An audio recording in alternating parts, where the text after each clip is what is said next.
আমি আপনি যত জ্ঞানী হই না কেন, যদি কোরআনিক জ্ঞান আমাদের সাথে না থাকে তাহলে আমরা অন্ধকারের মানুষ।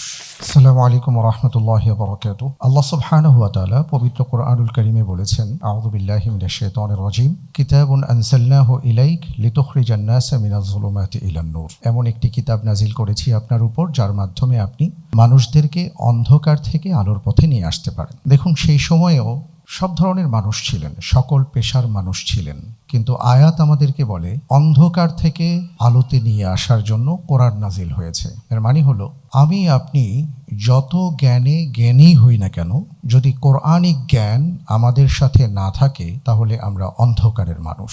আলহামদুলিল্লাহ, সেই অন্ধকার থেকে আলোর পথে নিয়ে আসার জন্যই কোরআন অলিম্পিয়াডের আয়োজন করেছে হাসানা ফাউন্ডেশন। প্রাণ ভরে দোয়া করছি, রাসূল সাল্লাল্লাহু আলাইহি ওয়াসাল্লাম যখন কাউকে আলোকিত করতে চেয়েছেন, কারো হাতে আলো ধরিয়ে দিতে চেয়েছেন, তাকে তিনি কোরআন দিয়েছেন। এমনকি একটা আলোকিত সমাজ গড়ার জন্য আপনারা আমার চেয়ে ভালো জানেন যে রাসূল সাল্লাল্লাহু আলাইহি ওয়াসাল্লাম মুসআব বিন উমাইর রাদিয়াল্লাহু তাআলা আনহুকে মদিনা তিনি সফর করার আগে তাকে পাঠিয়েছেন কোরআনের শিক্ষক হিসেবে। অর্থাৎ সমাজে যদি আলো প্রতিষ্ঠা করতে হয়, একটা আলোকিত সমাজ, ইনসাফপূর্ণ সমাজের যদি আমরা স্বপ্ন দেখি, তাহলে সেই স্বপ্ন বাস্তবায়নের পথে সবচেয়ে বড় এবং মুখ্য ভূমিকা যে পালন করবে তার নাম হলো আল কোরআন। তো আমরা সবাই এই প্রত্যাশা করি, সবাই দোয়া করব ডক্টর মিজানুর রহমান আজহারি এবং হাসানা ফাউন্ডেশন এবং হাসানা ফাউন্ডেশনের সাথে যারা সম্পৃক্ত সকলের জন্য, যে তারা যে কোরআনিক খেদমতটা শুরু করেছেন, আল্লাহ তাআলা যেন এই খেদমতকে